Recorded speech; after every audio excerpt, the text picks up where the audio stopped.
Hi అండి, నమస్తే. మహాలక్ష్మి గల్ల చప్పుళ్ళు చూసారా?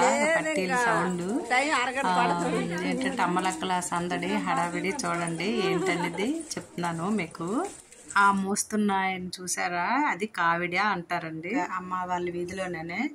అదేంటని చూస్తున్నారా? గ్రామదేవత నోము అంటండి. పుట్టుడు కుంకుమ, పుట్టుడు పసుపు, తాంబూలాలు ముత్తైదులకి ఇస్తున్నారండి శ్రావణ మాసం సందర్భంగా. మంచి ఆ నోము ఇస్తున్న అమ్మాయి బెంగళూరులో జాబ్ కూడా చేస్తుందండి. ఈ కార్యక్రమం కోసం వచ్చి అందరికి ఇస్తుంది. మా అమ్మగారు మరి వెయిట్ చేసి తనకి ఇచ్చారు. శ్రావణ మాసం ఇదేంటి దీని తాలూకా ఇదేంటి పేరు? ఎంత అదృష్టం ఉండాలండి. అదే అదే ఏదో ఉంటది కదండి, చాలా బాగా అదే తెలుస్తుంది. అలా మౌనంగా ఉంటుంది, చూస్తున్నాను.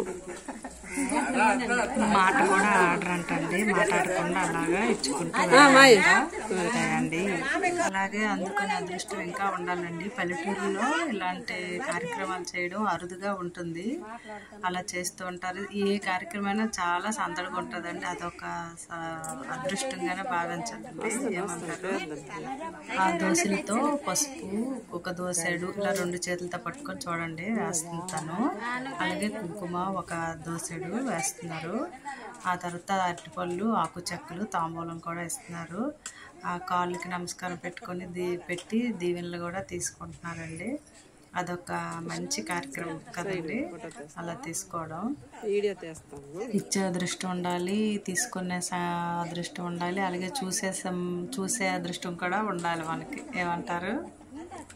అలాగే ఇంకొక ఆమెకి ఇస్తున్నారండి, ఇంకొక ముత్తైదుకి. ఆమె చూడండి, ఆమె ఎంతో దూరం నుంచి వచ్చి ఈ కార్యక్రమం చేసుకుంటున్నారు. సొంత ఊర్లోనేనైనా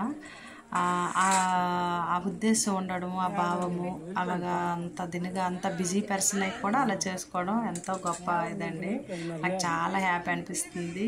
తెలియచేయాలని తెలియచేస్తున్నాను. గ్రామ దేవత నోమండి. ఓకే అండి.